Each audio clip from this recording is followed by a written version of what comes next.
Hi, it's Nørgaard. So welcome to my channel if you're new here, or welcome back if you are a returning subscriber. So today I'm going to do an anti-haul. So I have done one of these before, and if you don't know what an anti-haul is, it's basically a video talking about products that you are not going to buy and giving your reasons for why you're not going to buy it. So as I said, I did do one of these before. I will link it down below. So I have a little list of things that I'm going to talk about. I don't have too many things actually, but I do have a little handful of products that I'm going to discuss. And yeah, please remember to take these kind of anti-haul videos with a grain of salt, because I have not actually tried these products. I don't know how they work.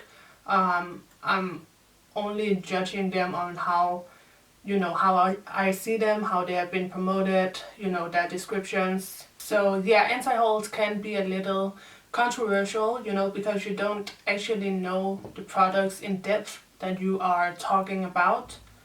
But I do think anti-hauls are, what do you call it? They are, what is the word I'm looking for? I don't know what word I'm looking for, but anti-hauls are interesting to me because it shows a different perspective on makeup releases, because oftentimes there is such hype around new releases because of sponsored content or PR. So I think anti-hauls are fun to see what people actually think of like new releases, and if people actually are looking to spend their money on these things. So anyway, that is my little disclaimer here at the beginning of the video. If you do like this video, don't forget to give it a thumbs up and subscribe to my channel if you haven't already, and you can also click the bell to get post notifications. And if you share my video on your social media, it helps out my channel a lot, so thank you if you do that. And now without further ado, let's just get right into the video.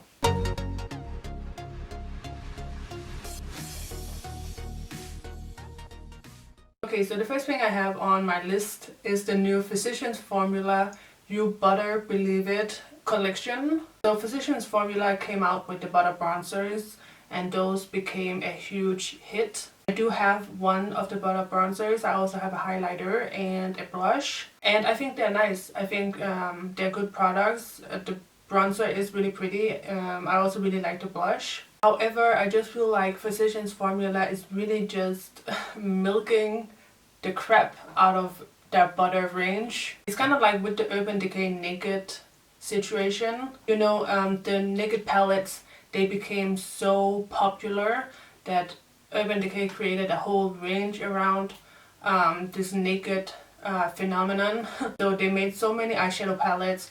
They made like Naked Ultraviolet, which that doesn't even make any sense. The Naked palette is supposed to be like a nude natural vibe, so how are you going to have an all violet really intense eyeshadow palette with the word naked on it?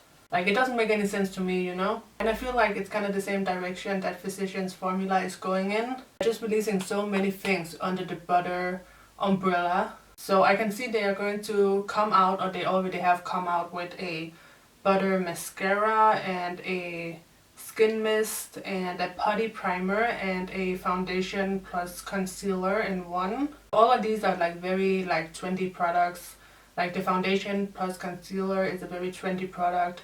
Definitely like the putty primers are super trendy at the moment. So I don't really hate the whole butter concept. It makes more sense to me than like the naked concept within Urban Decay, because with the butter collections that Physicians Formula they put out, they always put the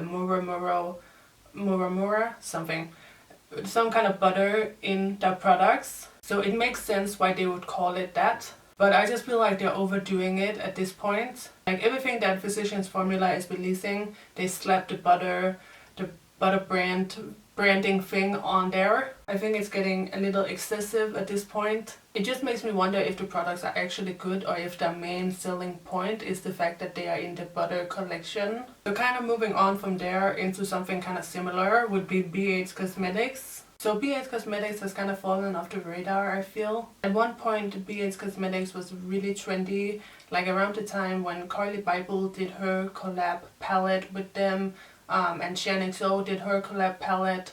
Around that time, BH Cosmetics were really big, and now I rarely hear people talk about them. I did hear a little bit about their Naughty palette from like their Christmas collection, but basically my problem with BH Cosmetics would be that I feel like the eyeshadow palettes that they're releasing, it's kind of becoming like ColourPop or Makeup Revolution, where they're releasing like a lot of palettes pretty quickly, and they all have these like fun themes. Like I can pull up on their website right now, they have like eyeshadow palettes like Avocado Toast, which is like a somewhat green palette. They have a Mimosa palette, which is more of a warm tone palette. Blueberry Muffin, which has some blue tones of course. And yeah, they just have these different kind of like fun palettes. And yeah, it just kind of reminds me of Makeup Revolution and ColourPop. And I just feel like that's kind of a shame. I just wish they would like maybe do some more fun collabs, or maybe focus more on like other products other than just eyeshadow.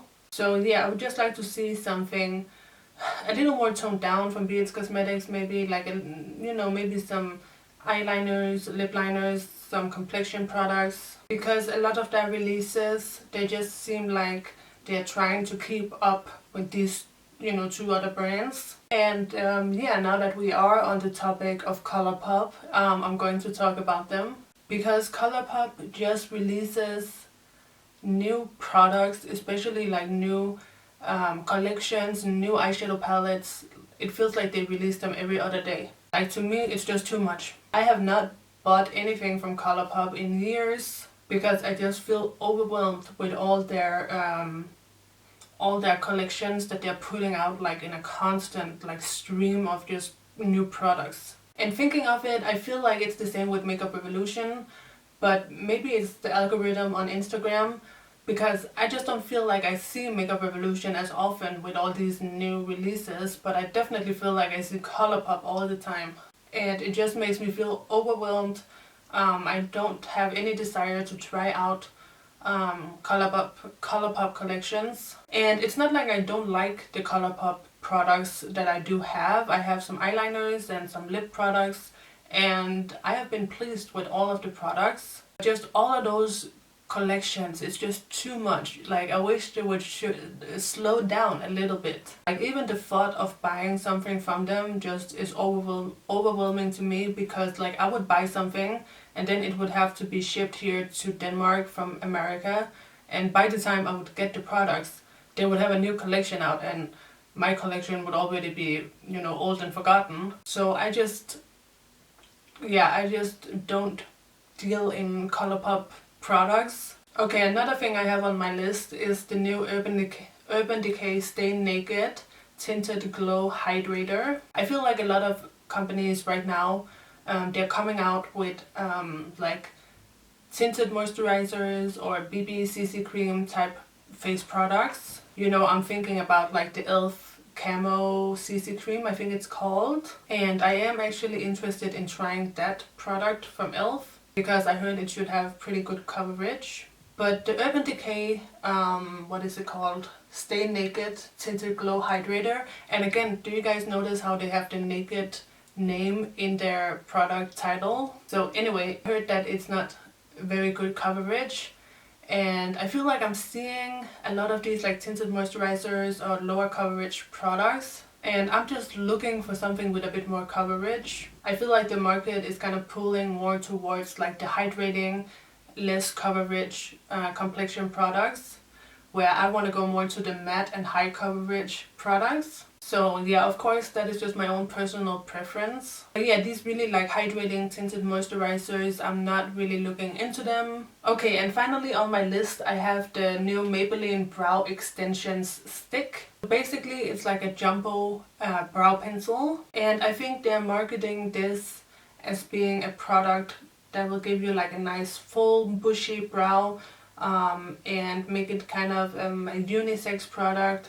I see like a man who's modeling it, but to me it's just way too big. Like I don't want a jumbo pencil for my eyebrows. Maybelline did come out with like the short little fat crayons, and those were also pomades in just a jumbo stick, and those get worn down, and when you no longer have like a nice point then you have to use a brush with the product, because or else you're gonna have like a tip that's this thick trying to maneuver that in your eyebrows. So to me it's just not practical. I don't necessarily need like a super skinny brow pencil, but I would like it to be at least like pencil size. So to me it's just not the business, and I am not looking into trying that. And yeah, those were the products on my list. Let me know down below what you thought of this video. And I want to reiterate that I don't hate these brands and I don't hate these products because I haven't even tried them. I'm just giving you my reasons for why